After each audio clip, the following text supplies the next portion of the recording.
Viidiyoon koo viidiyoon inni kun viidiyoo galataati. Viidiyoo nama nutti galateeffadhuudha. Dhugaa Waaqa jiraata. Jalqabarra sin eebbisa. Dhiphina keessaa Waaqayyo sinaa baasu. Waan itti dhiphattan, waan itti kunnaaf ta'a laata jettanii tootti dhiphattan Waaqayyo Gooftaan siniif haa godhu, siniif haa raawwatu. Waan yaada keessanii, waan garaa keessanii, waan dhiphina keessanii Waaqayyo siniif haa laatu. Akkuma beektanii lafa hojii koo akka hin jalqabe sinitti meen ture. Akkaataan itti dhiises sinitti meen ture. Wantoota jiran hundumaa sinitti meen ture. Jechuudha 50,000 akka namarraa fudhadhee jalqabeenii sinitti meen ture. Yoon hojjedhee raawwadhee yoon guttiin guddanne dhala malee akka deebifnuuf nama harkaa fuudhee ture jechuudha.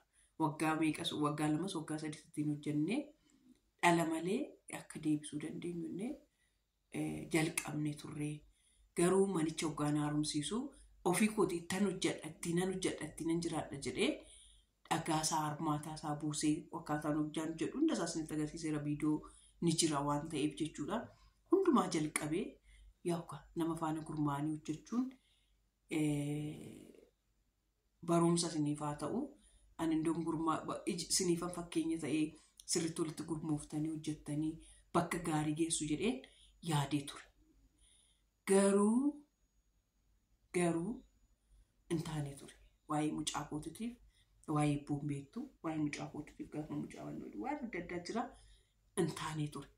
Hamma garuu jechuudha Waaqayyoof haa galatu. Masii horoo qananii ta'anii jechuudha. Masiin mana TikTok ishii irratti wayin immoo amma kakuu diinaa ol jettee banatteetti YouTube masirratti meeshaan isinii godhaa. Warri na jaalattan dhaqaatu subscribe godhaa fi diinaa olin namni jaalattan, namni naanna jaalattan, namni naanna kabajjan, namni uffay jedhee tutti boqonnaa koo jaalattanii diinaa ol dhaqaatii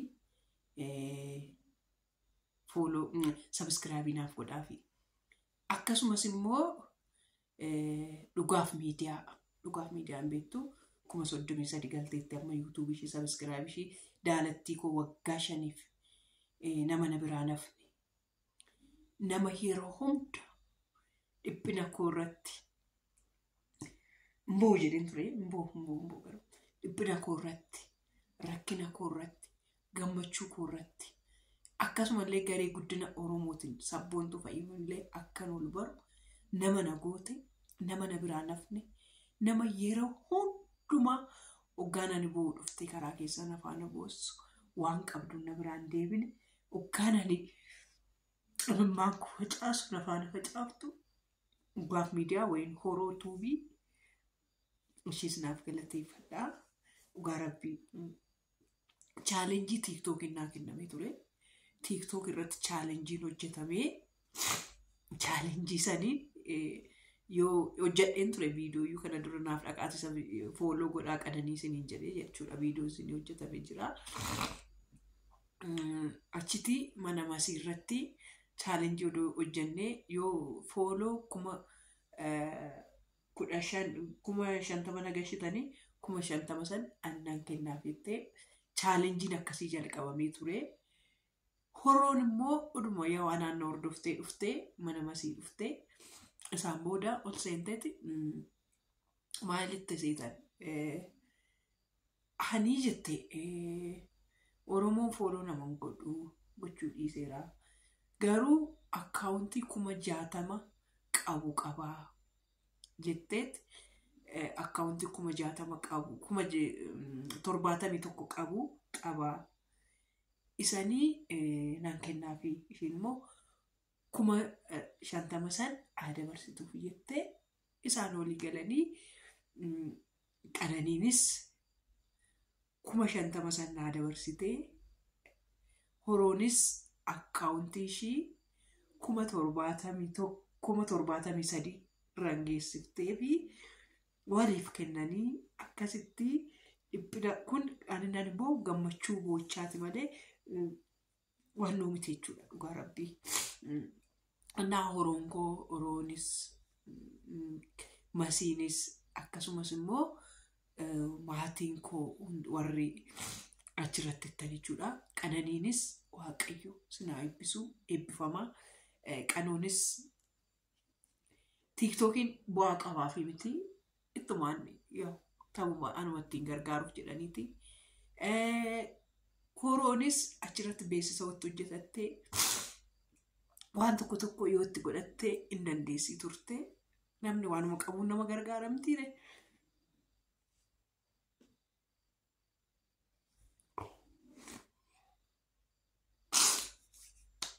Achiti qabeenya ishii itti dadhabdee namni fooloodhaaf chaalenjii baay'ee hojjetu nagartu TikTokii kanarratti. Namoota baay'ee chaalenjii baay'ee hojjetaa garuu ishiin akkaawuntii ishee an ittiin guddifte an ittiin dadhabdee hundumaa jechuudha. 73,000 qabu kennitee har'a jechuudha. Dhugaa rabbii dhugaas miidiyaas akkasumas qanoos akkasumas kakuu tuubii naaf galateeffadhaa. Idaan koo irraa kaffalameera. Viidiyoon jalqabaa iddoo kanatti isinii gashe suni viidiyoo ittiin mi'oota na bira jiran bakka ana fudhadheen gara biraatti wannoo godha jettee turte. Mi'oonni sun anaaf immoo yaadannoodha. Yaadannoo koo jechuun bakka sanitti itti dabarse. Mi'oonni sunis mi'oo gurguraman yoo fudhattes gatii san hin deebisa odoo hin ta'in amma tokko garuu namni biraatti na hojjetu bakka hin dhiphatini mi'oota sana fudhadhaa jettee turte. Mi'oota san gara biraatti dabarsina jettee turte. Garuu kun raawwatee dhugaa rabbii akkasumas immoo naardii wayin yenee mo'aa ishis naaf galateeffadhaa dhugaa rabbii waan baay'eedhaan waan nama bira dhaabattudha. Beektu meeshaalee eebbuu waan ishiin keessa dhaabbattu maaqoomaa wiicharoota kuwaasota wantoota adda addaa kana ishiidhaan naaf guurtee tonaa gargaaraa ture. Beektu kana duras dubbadheeradha jechuudha. Ishiis naaf galateeffadhaan siniin jedha. Annaa kanadha viidiyoon kwaarraa.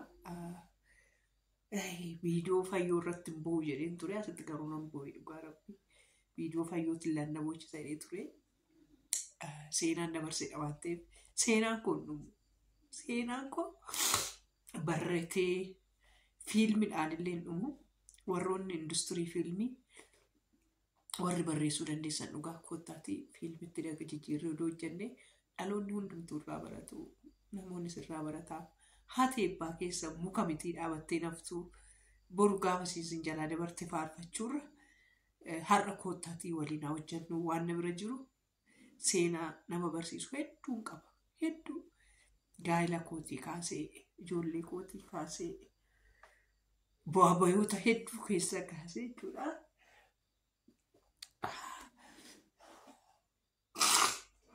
Kanadha. Gammachuunis nama boonchisaa waan namni namaa godhus nama boonchisaa. Akkanan bassoo afaan nama godhu baay'ee uqqan gadi beekan dubbadhe. Naa galatooma waaqayyo koo sinaa eebbisu eebbifamaa kennaa malee hin dhabinaa. Waaqayyo siniif haa laatu. Fayyaa siniif haa laatu. Beekumsa siniif haa laatu. Humni keessan fiigatu argadhaa hin dhabinaa. Abdanis nama fuuldura waaqayyo sin hin dhaabini. Kanuma siniin jedha kan sinan jaaladhaa. Laayik godhaa, sabiskiraayib godhaa. YouTube'n gosaa guddattu waan abbaa ishee dhugaa rabbii guddisaa. Karaa chaanuun garuu siniin jedheera.